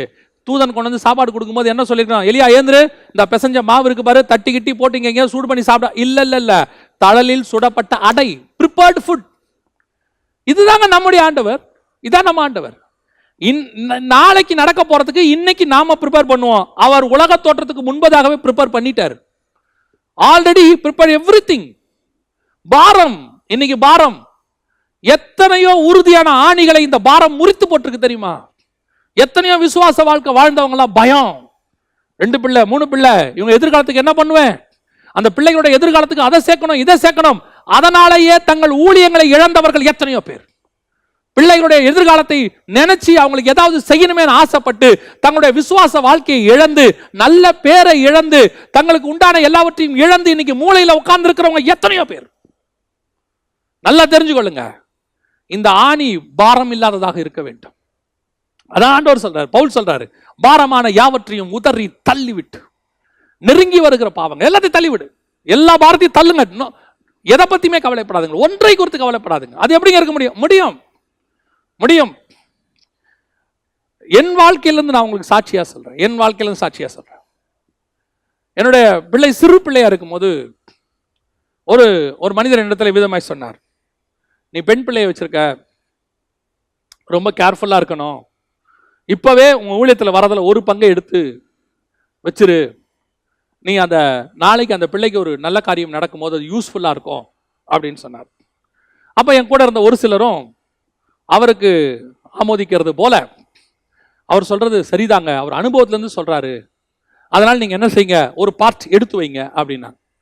எனக்கு ஆவியானவர் அவங்க கிட்ட ஒரு கேள்வி தான் கேட்க சொன்னார். நான் ஒரே ஒரு கேள்வி கேட்டேன், எடுத்து வைங்க சேர்த்து வைங்க அப்படின்னு புதிய ஏற்பாட்டில் இயேசு சொன்னதாக ஒரே ஒரு வசனம் காட்டுங்க, நான் இன்னிலிருந்து சேர்க்க தொடங்கிடுறேன். ஆனா சேர்த்து வைக்காதீங்கன்னு சொல்றதுக்கு நான் உங்களுக்கு 2 வசனம் கொடுக்குறேன் அப்படின்னு சொன்னேன். உடனே அவங்க, அதெல்லாம் சரிதான் பிரதர், நாளைக்கு ஒரு கஷ்டம் வரும்போது நீங்க இதை நினைச்சு பார்ப்பீங்க. நான் சொல்றேன், இன்னைக்கும் அதுக்கப்புறம் அவங்க சொல்லி 15 வருஷம் ஆயிடுச்சு. அன்னைக்கு என் தேவை வேறு, இன்னைக்கு என் தேவை வேறு. அன்னைக்கு ஊழியத்தை விட இன்னைக்கு ஊழியத்தை ஆண்டவர் எக்ஸ்பேண்ட் பண்ணி இருக்கிறார். அன்னையை விட இன்னைக்கு எக்ஸ்பெண்டிச்சர் ஜாஸ்தி, விலைவாசி ஏறி இருக்கு, எல்லாம் இருக்கு. ஆனா ஒரு உண்மை தெரியுமா? அன்னைக்கு இருந்த தேவன் இன்னைக்கும் இருக்கிறார். அவர் நேற்றும் இன்றும் என்றும் மாறாதவராய் இருக்கிறார். அன்னைக்கு நடத்துற தேவன் இன்னைக்கு நடத்துறாரு. அன்னைக்கு ஸ்கூல் ஃபீஸ் கட்ட வச்சாரு, இன்னைக்கு காலேஜ் ஃபீஸ் கட்ட வைக்கிறாரு. அவ்வளவுதான் டிஃபரன்ஸ். அது ஸ்கூல் ஃபீஸா இருக்கட்டும், காலேஜ் ஃபீஸா இருக்கட்டும், கட்டுறது கர்த்தர், அழைத்தவர் உண்மை உள்ளவர். நாளைக்கு இதை விட பெரிய தேவை வந்தாலும் கொடுப்பதற்கு அவர் வல்லமை உள்ளவராய் இருக்கிறார். எனக்கு எப்பவுமே ஆண்டவர் சொல்லி கொடுத்தது ஒண்ணுதான், என்ன தெரியுமா? இந்த பூமியில உண்டாக்குன எல்லா பொருளையும் கர்த்தர் மனுஷனுக்கு இலவசமாய் கொடுத்தார். கர்த்தர் ஆதாம் கிட்ட கொடுக்கும்போது இலவசமா தான் கொடுத்தார். இந்த பூமியில இருக்கிற சாப்பாட்டுல இருந்து, மரம் செடி கொடியில இருந்து, இதுல இருந்து தயாரிக்கிற பொருள் எல்லாமே ஃப்ரீ. இதுக்கு விலைன்னு வச்சது பிசாசு. ஏன்னா அவன் தான் விலை வைப்பான். ஏன்னா அவன் கண்ட்ரோலுக்கு போயிருச்சு. ஆதாம் கொடுத்துட்டார், இப்ப அதுக்கு அவன் விலை வச்சுட்டான். ஆத்துமாக்களுக்கே விலை வச்சுட்டான். அதனாலதான் இயேசு தன் ரத்தத்தை கொடுத்து அதை மீட்க வேண்டி இருந்தது. விலை வச்சுட்டான். விலை வச்சது பிசாசு. இப்ப ஆண்டவர் என்ன பண்ணுவார் தெரியுமா? ஆதாம் மூலமா இழந்து போன அந்த ஆத்மாவை, இழந்து போனதை ரட்சிக்கும்படி மனுஷகுமாரன் வந்தார். அதுக்கு என்னப்பா விலை? உங்க ஜீவன் தான் விலை. ரைட், என் ஜீவனை கொடுத்து அதை மீட்கிறேன். இப்ப யோசிச்சு பாருங்க, அந்த ஆத்மாவை தன் ஜீவனை கொடுத்து மீட்பதற்கு அவர் வல்லமையுள்ளவராய் இருந்தார். அதை விட குறைவான எல்லா பொருளுக்கும் விலை உண்டு. அதை வாங்குவதற்கு கர்த்தர் நமக்கு தேவையானதை கொடுப்பார். இழந்து போன ஆத்மாவை மீட்கிறதுக்கே விலை கொடுத்துட்டாருன்னா, ஒண்ணுமில்லாத அழிந்து போகிற இந்த பொருட்களை வாங்கறதுக்கு கர்த்தர் விலை கொடுக்க மாட்டாரா? அதான் சொல்றேன், ஆண்டவரை பொறுத்த வரைக்கும் அது பொருள், உலகத்தை பொறுத்த வரைக்கும் அது விலை. இப்ப நாம ஆண்டவர் பார்க்கிற பார்வையில பார்க்கணும், எனக்கு அந்த பொருள் தான் தேவை. அது என்ன விலை, அதை பத்தி எனக்கு கவலை கிடையாது. என் தகப்பன் எனக்கு அதை வாங்கி கொடுப்பார். அது எனக்கு தேவைன்னா என் தகப்பன் எனக்கு வாங்கி கொடுப்பார். அதை நீங்க 5 ரூபான்னு வச்சுக்கோங்க, 50,000 வச்சுக்கோங்க, 5 லட்சம்னு வச்சுக்கோங்க, டோன்ட் பாதர். நமக்கு அது தேவையா? நீங்க அதோட விலையை பார்த்து பிரமிக்காதீங்க. உடனே நம்ம அப்படி வாங்க, அது நமக்கு தேவை, அவ்வளவுதான். ஊழியத்துக்கு தேவையா? ஆவிக்குரிய வாழ்க்கைக்கு தேவையா? குடும்பத்துக்கு தேவையா? கர்த்தர்கிட்ட கேளுங்க, ஆண்டவரே இது தேவைப்படுது, உமக்கு சித்தமான கொடுங்கன்னு. அது உங்க வீட்டு வாசல்ல வந்து நிற்கும். எதிர்பாராத விதமா நிற்கும். இல்ல அதை வாங்கறதுக்கான மொத்த விலையும் கர்த்தர் கொடுத்து வாங்க வைப்பார் நம்மள. நான் தான் சொல்ல வரேன், பாரம் அடையாதீங்க, லௌகிக கவலையில போட்டு நெருக்காதீங்க. இந்த பாரம் தான் உங்களை எப்படி ஆக்குது தெரியுமா? டிப்ரெஷன். ஐயோ, ஒருத்தர் என்கிட்ட சொன்னாரு, என் பிள்ளைக்கு 100 சவரன் போட்டு கல்யாணம் பண்ணி கொடுக்கணும். அப்படியா அப்படின்னு கேட்டேன். ஆமா, நான் அதுக்கு இருந்தே இப்பயே சேர்க்க ஆரம்பிச்சிருக்கிறேன், ஒரு சீட்டு போட்டிருக்கிறேன், மாசம் மாசம் இவ்வளவு கட்டுறேன், ஒரு வருஷம் முடியும் போது இவ்வளவு வரும் அப்படின்னு. நான் கேட்டுக்கிட்டே இருந்துட்டு, உங்க பிள்ளை இப்ப என்ன படிக்குதுன்னு கேட்டேன். இப்பதான் எல்கேஜி சேர்த்திருக்கிறேன்னு சொன்னார். எனக்கு ஆச்சரியமா போச்சு. அந்த பிள்ளைக்கு கல்யாணம் ஆகிற வரைக்கும் அந்த ஆள் சமாதானமா வாழவே மாட்டார். எனக்கு தெரிஞ்சு அந்த கல்யாணம் வரத்துக்குள்ள, அதான் இன்னும் 20 வருஷம் இருக்கு, கல்யாணம் வரத்துக்குள்ள அவர் பிபி சுகர் மொத்தம் வந்துடும் அவருக்கு. ஏன்னா இப்பவே அவர் என்ன பண்றாரு, அந்த ரேஞ்சில் தான் போயிட்டு இருக்கிறாரு. அதுதான் நான் சொல்ல வரேன், பாரமே அடையாதீங்க. இன்னைக்கு உங்களுக்கு குழந்தைய என்னைக்கு முதல்ல உன் தாயினுடைய கருவில, உன் மனைவியின் கருவில கொடுத்த ஆண்டவர் குழந்தை உண்டாயிருக்குன்னு சொன்னாரோ, அந்த நிமிஷமே அந்த பிள்ளையோட முடிவு காலம் வரைக்கும் ஆண்டவர் ரெடி பண்ணிட்டார். அதை பத்தி கவலையே பட வேண்டாம். நம்ம பாட்டு நம்ம வேலையை செஞ்சுட்டே இருக்கணும். இந்த எலியாக்கீமுடைய விஷயம் என்ன தெரியுமா? பாரம் தூக்கி மாட்டினாங்க ஆணியில. ஒரு நாள் அந்த ஆணியே அது முறிச்சிருச்சு. அது இருந்தது உறுதியான இடம் தான், இருக்கிறது இயேசு கிறிஸ்துக்குள்ளதான், படிக்கிறது பைபிள் தான், சொல்றதெல்லாம் இயேசுவே ரட்சியம் தான். ஆனா உள்ளுக்குள்ள என்ன இருக்கு? பெரிய பாரம் இருக்கு. ஆணி மேல தொங்கிக்கிட்டு இருக்கு, உள்ள எல்லாம் பாரத்தை பிடிச்சி தொங்கிட்டு இருக்கு. என்ன செய்ய போறேன்? எது நிறைய பேரோட பிரச்சனை தெரியுமா? நாளைக்கு ஊழியத்துக்கு என்ன செய்ய போறோம்? அந்த ஊழியத்துக்கு இப்படி ஒன்று செய்யணும், அப்படி செய்யணும். ஊழியத்தை செய்ய சொன்ன ஆண்டவர் ஊழியத்தின் தேவைகளையும் சந்திக்க வல்லமையுள்ளவராய் இருக்கிறார். ஒரு நாளும் ஊழியத்தை கடன் வாங்கி செய்யன்னு கர்த்தர் சொல்லவே மாட்டார். அப்படி கடன் வாங்கி செய்யன்னு கர்த்தர் சொன்னா அது கர்த்தர் சொன்னது கிடையாது. ஏன் தெரியுமா? கர்த்தர் ஒரு திட்டத்தை கொடுத்தா அதுக்கான தேவைகளை சந்திப்பதற்கு ஆண்டவர் வல்லமையுள்ளவராய் இருக்கிறார். அந்த திட்டத்தை கொடுக்கறதுக்கு முன்னாடியே தேவைகள் எல்லாம் ரெடியா இருக்கும். அதனது காலத்துல நேர்த்தியா வந்து சேரும். நீங்களோ சும்மா இருப்பீர்கள். கர்த்தர் உங்களுக்காக யுத்தம் பண்ணுவார். நான் என் வாழ்க்கையினுடைய அனுபவத்திலிருந்து தான் சொல்றேன். நான் ஊழியத்துக்கு வெளியே பிஸியா ஒவ்வொரு வாரமும் போய்கிட்டு இருந்த காலத்திலையும் சரி, இந்த 4-5 மாசமா வீட்டுக்குள்ள உட்கார்ந்து இருக்கிற காலத்திலையும் சொல்லுவேன், அன்னைக்கு ஜீவனோடு கூட இருந்த ஆண்டவர் இன்னைக்கும் ஜீவனோடு கூடவே இருக்கிறார். அன்னைக்கு எனக்கு ஆண்டவர் நடத்தின விதத்தை விட இன்னைக்கு இன்னும் பத்திரமா நடத்துறாரு. ஏன் தெரியுமா? அன்னைக்கு கொஞ்சம் ஆக்டிவா ஓடி ஓடி இருந்தோமா, இப்போ நாம சும்மா உட்காந்துருக்கும் போது நமக்கு டிப்ரெஷன் வந்துடக்கூடாது பாருங்க. சில நேரத்தில் பார்த்தீங்கன்னா கொஞ்சம் சோகமா இருக்கும் போது அம்மா என்ன பண்ணுவாங்கன்னா அப்படி தலையை தடவை கொடுத்து எக்ஸ்ட்ரா கேர் எடுப்பாங்க. எக்ஸ்ட்ரா கேர் எடுத்து நீ எல்லாம் கவலைப்படாத, ஒன்றும் பிரச்சனை இல்லடா, இதெல்லாம் சரியாயிரும் அப்படின்னு சொல்லுவாங்க கூட உட்காந்து. தகப்பன் அப்படி செய்வார். நம்ம தகப்பன் அப்படித்தான். நல்லா ஓடின காலத்தை நம்ம ஓடும் போது நமக்கு வந்து ஒரு நம்மள அறியாமலே நமக்கு ஒரு விசுவாசம் இருக்கும். இந்த மீட்டிங் இருக்கு, இப்படி இருக்கு, போறோம். இப்போ மொத்த மீட்டிங்கும் கேன்சல். 4 மாசம் 5 மாசம் மீட்டிங் மொத்தம் கேன்சல். சடனா டோர் க்ளோஸ், லாக்டவுன். என்ன பண்ண போறோம்? அப்படி பக்கத்தில் உட்காந்து தடவை கொடுப்பேன். கவலைப்படாதா, அன்னைக்கு இருந்ததை விட இன்னைக்கு நான் உன் கூடவே இருப்பேன். அன்னைக்கு அது கரம் பிடிச்சு தூக்கிட்டு போனா இன்னைக்கு தோல் மேல தூக்கிட்டு வரவா. அன்னைக்கு இருந்ததை விட இன்னைக்கு இன்னும் நல்லா இருப்பேன். பார்க்கிறேன் 5 மாசமா அன்று இருந்ததை விட கர்த்தர் இன்று என்னை பலமாக நடத்தி கொண்டிருக்கிறார், சந்தோஷமா நடத்தி வச்சிருக்கிறார். அப்பத்தை விட நான் இன்னும் சந்தோஷமாக இருக்கிறேன். காரணம், என் தகப்பன் யார் என்று நான் அறிந்திருக்கிறேன். நான் விசுவாசிக்கிறவர் இன்னார் என்று அறிந்திருக்கிறேன்.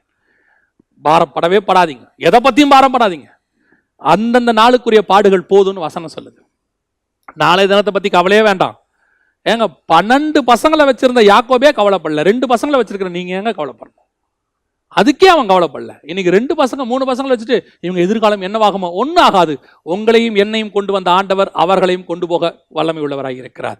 அதான் அழகா சங்கீதக்காரன் சொல்றான், நான் இளம் வயது உள்ளவனாக இருந்தேன், முதிர் வயது உள்ளவனா நானேன், இதுவரைக்கும் நீதிமானின் சந்ததி அப்பத்துக்கு இறைஞ்சினதை நான் பார்த்ததே கிடையாது. ஆகவே நம்முடைய தேவனாகிய கர்த்தர் நம்மை நடத்த வல்லமை உள்ளவராக இருக்கிறார். பாரம் மட்டும் அடையாதீங்க. இப்போ எலியாவின் கிட்ட இருந்து அந்த திறவுகோல் வாங்கப்பட்டு விட்டது. கடைசியா இயேசு கிறிஸ்து கிட்ட வந்திருக்குது. இந்த இயேசு கிறிஸ்து இப்போ அப்படியே அதே மெல்கிசேதேக்கின் முறைமையில தான் வராரு, தாவீதின் வம்சத்துல தான் வராரு. இப்போ இந்த திறவுகோலை இவர் கைக்கு வந்துருச்சுன்னு வசனம் சொல்லுது. வெளிப்படுத்தின விசேஷம் 3ஆம் அதிகாரம் 7வது வசனத்தை வாசிக்கும் போது தாவீதின் திறவுகோலை உடையவர் சொல்லுகிறதாவது. இப்போ இவர்கிட்ட என்ன பிரச்சனை?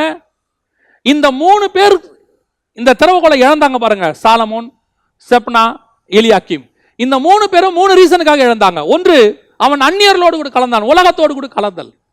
2வது, செப்னாவுக்கு இந்த உலகத்தின் மேல பற்று, பாரம், பெருமை.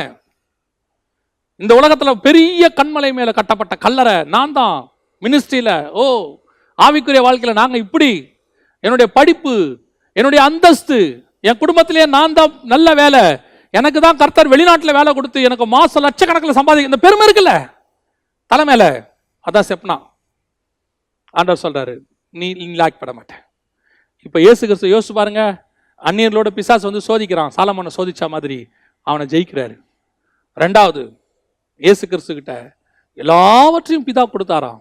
ஆனா வசனம் சொல்லுது, அவர் அதை கொள்ளையாடின பொருளாய் எண்ணாதபடிக்கு, பிலிப்பியர்கள் நிருபத்தில் நம்ம வாசிக்கிறோம், கொள்ளையாடின பொருளாய் எண்ணாதபடிக்கு தன்னை முடிவு பரியந்தம் தாழ்த்தினார். செப்பனா கல்லறை வாங்கினா, இயேசு கல்லறை கூட வாங்கல. வசனம் சொல்லுது, மனுஷகுமாரனுக்கோ தலை சாய்க்க இடமில்லை. அந்த திறவுகோல் ஏன் இவர் கைக்கு வந்துச்சு? சாலமோன் எதிர விழுந்தானோ அதுல இயேசு ஜெயிச்சார். செப்னா எதிர விழுந்தானோ அதுல இயேசு ஜெயிச்சார். இப்போ கடைசியா எலியாக்கிம். எலியாக்கிம் எதிர விழுந்தாரு, பாரம். இயேசு கிறிஸ்து என்ன பண்ணார் தெரியுமா? மொத்த பாரத்தையும் தூக்கிட்டாரு, மொத்த பாரத்தையும் தூக்கிட்டாரு. அந்த பாரம் தாங்காமல் அது முறிந்து விழுந்தது. இங்கே மொத்த பாரத்தையும் அவர் தாங்கி இன்னைக்கு அந்த 2 ஆணி, அவர் ஒரு ஆணில் தானே தொங்கப்பட்டா, இப்ப இயேசு ஒரு ஆணில் தான் தொங்கிட்டு இருக்கிறார். அந்த உறுதியாய் கடாவப்பட்ட இடத்துல அடிக்கப்பட்ட ஆணி தான் எலியாக்கிம். இப்ப இயேசு ஆணில தொங்குறாரு, மொத்த பாரத்தையும் தூக்கிட்டு தொங்குறாரு. இப்ப சொல்றாரு, உன்னுடைய எல்லா பாரத்தையும் நான் சுமந்துட்டேன், இனி உனக்கு என்ன தேவையில்லை? பாரம் தேவையில்லை. ஏன்? உனக்கு வியாதி தேவையில்லை, உனக்கு துக்கம் தேவையில்லை, உனக்கு துயரம் தேவையில்லை, எல்லாத்தையும் நான் சுமந்துட்டேன். என்ன நோக்கி பார். எங்க இப்படி ஒரு கடவுள் கிடைப்பாராங்க? இப்படி ஒரு கடவுள் கிடைப்பாரா? உனக்கு என்ன பிரச்சனை? எல்லாத்தையும் எங்கிட்ட எடுத்துட்டு வா. இன்னைக்கு எல்லாரும் என்ன தெரியுமா சொல்றாங்க உலகத்துல? இன்னைக்கு அதுவும் இன்னைக்கு சிச்சுவேஷன்ல, கொரோனாவா வராத, வீட்டுக்கு வந்துடாத, எல்லாம் தனியா இருங்க, தனியா இருங்க, எங்கிட்ட வராதீங்க. யார்ட்டையாவது ஃபோன் பண்ணி, நான் இல்லை பொதுவாக சொல்றேன், நீங்க கேட்டிருப்பீங்க, கொஞ்சம் பிரச்சனையா இருக்கு, ஏதாவது கொஞ்சம் அமௌண்ட் கிடைக்குமா? ஃபோன் பார்த்தீங்கன்னா தானாகவே கட் ஆகிடும். அப்புறமா 6 மாதம் கழிச்சு ஃபோன் நீங்கள் அன்றைக்கி நான் பேசும்போது நீங்கள் கட் பண்ணிட்டீங்களே, அப்படியா? சிக்னல் வீக்காக இருந்துச்சுப்பா. அதுக்கப்புறம் நீங்கள் அவங்கள்ட்ட பேசவே முடியாது. பணம் கேட்டால் வராத, வியாதியாக இருக்கிறேன் வராத, வந்துடாத, எனக்கு ரொம்ப பாரமாக இருக்குது, உங்கள்கிட்ட கொஞ்ச நேரம் பேசலான்னு தான் நல்லா இருக்கும், நானே பெரிய பாரத்தில் இருக்கிறேன், என் பிரச்சனையை போய் சால்வ் பண்ணுறதுக்கு எங்கன்னு தெரியாமல் இருக்கேங்கிறான். இன்னைக்கு சிச்சுவேஷன் சோசியல் டிஸ்டன்ஸ், எல்லாம் டிஸ்டன்ஸ். சோசியல் டிஸ்டன்ஸ் வர்றதுக்கு முன்னாடியே டிஸ்டன்ஸ் வந்துருச்சு ஹார்ட்ல எல்லாருக்கும். அதான் சொல்லுவாங்க, அந்த காலத்துலலாம் ஒரு ஃபங்க்ஷன்னா எல்லாரும் கூடி ஒன்னா உட்காந்து, இந்த கொரோனா வந்ததுனால இல்ல, கொரோனாவுக்கு முன்னாடியே ஃபங்க்ஷன்னாலே ஒருத்தரோட இருதயம் ஒட்டுறதில்ல, எல்லாம் டிஸ்டன்ஸ். ஏன்னா மனுஷன் நீங்க அந்த அளவில் தான் இருக்கிறான். ஆனா ஒரே ஒருத்தர் மட்டும் சொல்றாரு, வருத்தப்பட்டு பாரம் சுமக்கிறவரியா எங்கிட்ட வா, உனக்கு வியாதி விலகினுமா எங்கிட்ட வா, உனக்கு சமாதானம் இல்லையா எங்கிட்ட வா, கவலையா கண்ணீரா எங்கிட்ட வா. ஏன் ஆண்டவரே, எல்லா பாரத்தையும் நான் ஏத்துட்டேன். அந்த எலியாக்கீம் பாரம் சுமக்க முடியாமல் முறிந்து விழுந்தான், நானோ எல்லா பாரத்தையும் சுமந்து தீர்த்து விட்டேன் உனக்காக, இது முறிந்து விடாது, நீ தைரியமா என்கிட்ட வரலாம். அந்த மெல்கிசேதேக்கின் முறைமையில தான் இயேசு எல்லாத்தையும் ஜெயிச்சு இப்ப சொல்றாரு, தாவீதின் திறவுகோலை உடையவர் சொல்லுகிறதாவது. இப்ப அந்த திறவுகோல், அந்த மெல்கிசேதேக்கின் முறைமை இப்போ தாவீது கிட்ட இருந்து சாலமோன்ட்ட போகும்போது ஃபெயிலியர் ஆயிடுச்சு. இப்ப இயேசு கிறிஸ்து கிட்ட இருந்து அடுத்து சபை கிட்ட வருது. தாவீது கிட்ட இருந்து சாலமோன், இப்ப இயேசு கிறிஸ்து கிட்ட இருந்து சபைக்கு வருது. அந்த சாலமோன் இழந்தது போல சபையாகிய நீங்களும் நானும் அதை இழக்க கூடாது. மத்தேயு சுவிசேஷம் 16ஆம் அதிகாரத்துல இயேசு சொல்றாரு, பரலோகத்தின் திறவுகோள்களை நான் உனக்கு தருவேன். அது என்ன பரலோகத்தின் திறவுகோள்? தாவீதின் திறவுகோள் இருக்குது, அது பூமியில் ஆரம்பிச்சு பரலோகத்துல முடியும். ஒரு டோரையா ஓபன் பண்ணி இங்கிருந்து அது எங்க போய் முடியும்? பரலோகத்துல முடியும். அதனாலதான் யாக்கோபு பார்த்த சொப்பனம் எப்படி இருக்கும் தெரியுங்களா? ஒரு ஏணி எங்க வைக்கப்பட்டிருந்தது? பூமியில் வைக்கப்பட்டிருந்தது, அதன் நுனி வானத்தை எட்டி இருந்தது. இங்க ஆரம்பிச்சு அங்க முடியும். அங்க ஒரு வாசல் திறந்திருக்கும், அந்த வாசல் தான் இயேசு, அது வழியா நம்ம போகணும். அதே தான் யோவான் எழுதின சுவிசேஷம் 1ஆம் அதிகாரம் கடைசி வசனம் சொல்லுது, மனுஷகுமாரன் மேல் ஏறுகிறதும் இறங்குறதும். அப்படின்னா என்ன அர்த்தம்? பூமியிலிருந்து வானத்துக்கு போறதுக்கு அந்த திறவுகோலை திறந்து வச்சவர் யாரு? தாவீது, மெல்கிசேதேக்கின் முறைமை. அந்த திறவுகோல் வழியாக ஒவ்வொருத்தரும் ஃபெயிலியர் ஆகிட்டே இருக்கும் போது ஒருத்தர் வந்து சக்சஸ் பண்ணாரு, மெல்கிசேதேக்கின் முறைமையை. அவர் தான் ஆண்டவராகிய இயேசு கிறிஸ்து. தாவீது சாலமோன்ட்ட கொடுத்தாரு, இந்த ஆலயத்தை நீ கட்டி முடி, உன் தேவனாய் கர்த்தர் உன் கூட இருப்பாருன்னு. இப்ப நம்ம கிட்ட சபையை கொடுத்திருக்கிறாரு, கட்டி முடி, இதை உருவாக்கி முடி. சபை கட்டுறதுனா நான் கட்டறத சொல்லல, நம்மள உருவாக்கி முடி. இது முடியும் போது அங்கே அவர் வந்து இறங்குவார். இது முடியும் போது வானத்திலிருந்து இயேசு இறங்குவார்.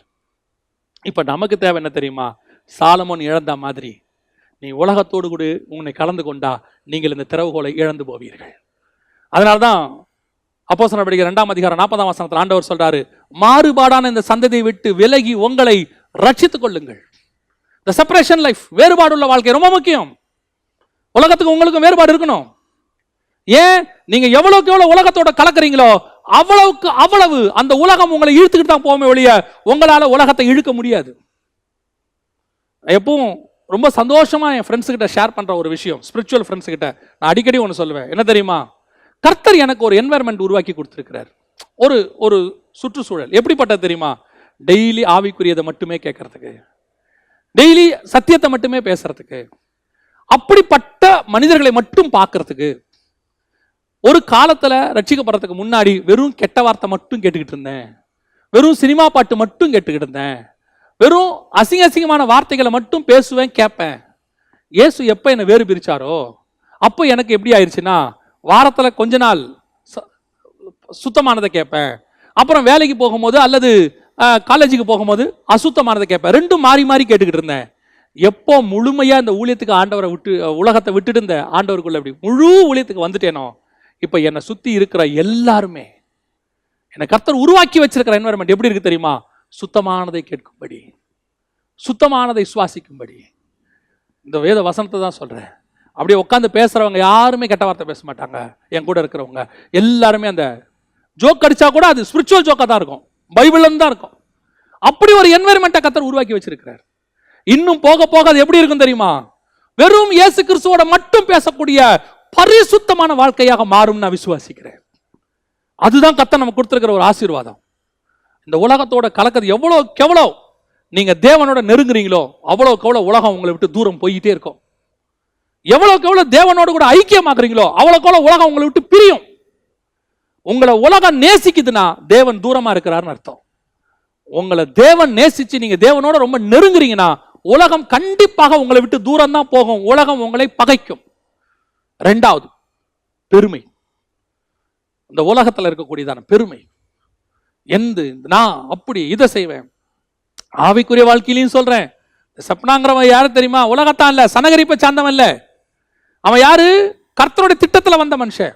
அவன் மேல கர்த்தருடைய திட்டம் இருக்கு. ஆண்டவர் சொல்றாரு, அவனுடைய வஸ்திரத்தை எடுத்து உனக்கு போடுவேன். அவனை கர்த்தர் செலக்ட் பண்ணி இருக்கிறார். கர்த்தர் செலக்ட் பண்ணவங்களுக்குள்ள பெருமை, ஆவிக்குரிய பெருமை. ஒரு நல்ல பிரசங்கம் பண்ணிட்டோம்னா 2 பேர் வந்து நல்லா உங்க பாயிண்ட்ஸ் எல்லாம் சூப்பரா இருக்குன்னா 2 கொம்பு முளைக்குது. கொஞ்சம் பேர் வந்து ரொம்ப அருமையான வாய்ஸுங்க, நல்லா பாடினீங்க, நல்ல பிரசன்ஸ், கொம்பு முளைக்குது தலைக்கு மேல. யாராவது ஒருத்தர் வந்து அங்கிருந்து சொல்லி, என்ன அழகா நீங்க கீபோர்டு வாசிக்கிறீங்க, கிட்டார் வாசிக்கிறீங்க, உங்க மியூசிக்கை கேட்கத்தான் நானே வந்தேன்னா போதும். Praise God. நீங்க நிறைய பேர் பெருமை. நல்லா தெரிஞ்சுக்கொள்ளுங்க, இந்த உலகத்தில் மனுஷன் கொடுக்கிற புகழ்ச்சியோ, பணத்தால் வருகிற சந்தோஷமோ, உறவுகளால் ஏற்படக்கூடிய சந்தோஷமோ, இந்த உலகத்தின் பட்டத்தால் வரக்கூடிய பெருமையோ எதுவும் நிரந்தரமானது கிடையாது. எல்லாம் ஒரு நாள் போகும். இயேசு சொல்றாரு, இவன் கண்மலை பெரிய மலைக்கு மேல கல்ற வெட்டினானா. இயேசு சொல்றாரு, மனுஷகுமாரனுக்கோ தலை சாய்க்க கூட இடம் கிடையாது. ஆனா எங்க இருந்தார் தெரியுமா? ஒருவரும் வைக்கப்படாத கல்றையில இயேசுவை வச்சாங்கன்னு இருக்கு. த பெஸ்ட் ஆண்டவர் கொடுப்பார். கடைசியாக இந்த உலக பாரங்கள், லௌகீக கவலைகள், இது எதுவும் உங்களை பாரப்படுத்தாதபடி, எதுவும் உங்களை அசைக்காதபடி ரொம்ப கேர்ஃபுல்லா இருந்து கொள்ளுங்க. பல நேரங்களில் இந்த பாரமானத்தை கொண்டு வந்து போட்டுருவான் பிசாஸ். வீட்டில் பாரம் வரும். நீங்க நல்லா ஸ்பிரிச்சுவலா போயிட்டு இருக்கும் போது திடீர்னு பிள்ளைகளுக்கு வியாதி, பலகீனம் ஏதாவது கொண்டாடுவான், பிசாஸ் கொண்டாடுவான்.